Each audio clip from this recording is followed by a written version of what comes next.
Alhamdulillah wassalatu wassalamu ala rasulillah. Ada sebagian orang yang dia melakukan puasa di akhir tahun dan juga berpuasa di awal tahun baru Hijriyah, sehingga di penghujung Dzulhijjah dia puasa, di awal Muharram dia puasa. Apakah ada syariatnya model puasa semacam ini? Ada sebuah hadis yang statusnya hadis maudhu', hadis palsu. Hadis itu menyatakan, man shama akhira yaumin min Dzulhijjah wa awwala yaumin minal Muharram.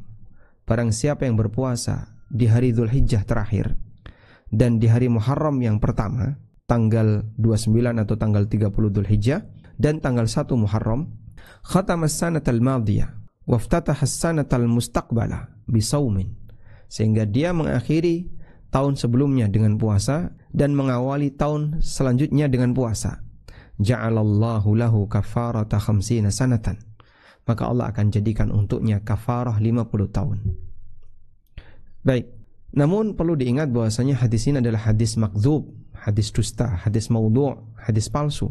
Dan salah satu di antara indikator hadis ini palsu adalah bahwa yang namanya tahun baru Hijriyah itu baru dikenal di zaman siapa? Umar ibn Khattab radhiyallahu anhu.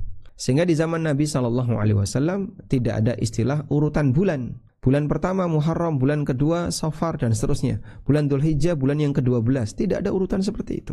Karena tidak ada penetapan tahun.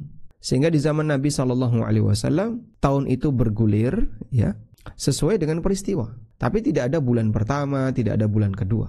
Sementara penetapan bulan pertama, bulan kedua, dan seterusnya itu baru ada di zaman Amirul Mukminin Umar bin Khattab radhiyallahu anhu. Dan ketika itu tidak pernah ada di zaman Nabi SAW. Maka bagaimana ada ibadah di tahun baru, sementara di zaman Nabi SAW tidak pernah dikenal istilah tahun baru Hijriyah. Memang peristiwa hijrah itu ada, bulan-bulan itu ada bulan Ramadan, ada bulan Syawal. Di zaman Nabi SAW sudah ada bulan itu, ada tanggal, sehingga puasa di tanggal 1 Ramadan, hari raya di tanggal 1 Syawal, hari Idul Adha di tanggal 10 Dzulhijjah ada.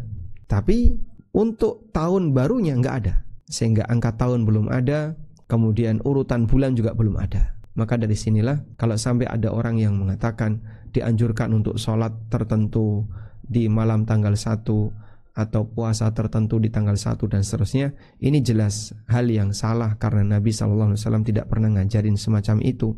Lalu bagaimana Pak? Puasa di bulan Muharram termasuk di antara puasa yang afdal. Sebagaimana sabda Nabi SAW, afdalus siyami ba'da Ramadan syahrullahil Muharram. Puasa yang paling afdal setelah Ramadan adalah puasa di bulan Allah, yaitu bulan Muharram. Dan untuk bisa dikatakan puasa di bulan Muharram, berarti dia harus niatnya puasa Muharram, bukan niat puasa untuk menghormati tanggal atau tahun baru Hijriyah. Demikian, semoga bermanfaat, dan kita punya prinsip bahwa dalam beribadah harus sesuai dengan panduan, sebab yang punya surga itu Allah, dan yang tahu apakah ini berpahala atau tidak hanya melalui jalur kenabian, melalui jalur wahyu, sehingga kita hanya bisa mengamalkan A, B, dan kita yakin itu berpahala jika ada keterangan dari Nabi SAW. Wa sallallahu ala nabiyyina Muhammadin wa ala alihi wa sahbihi wasallam.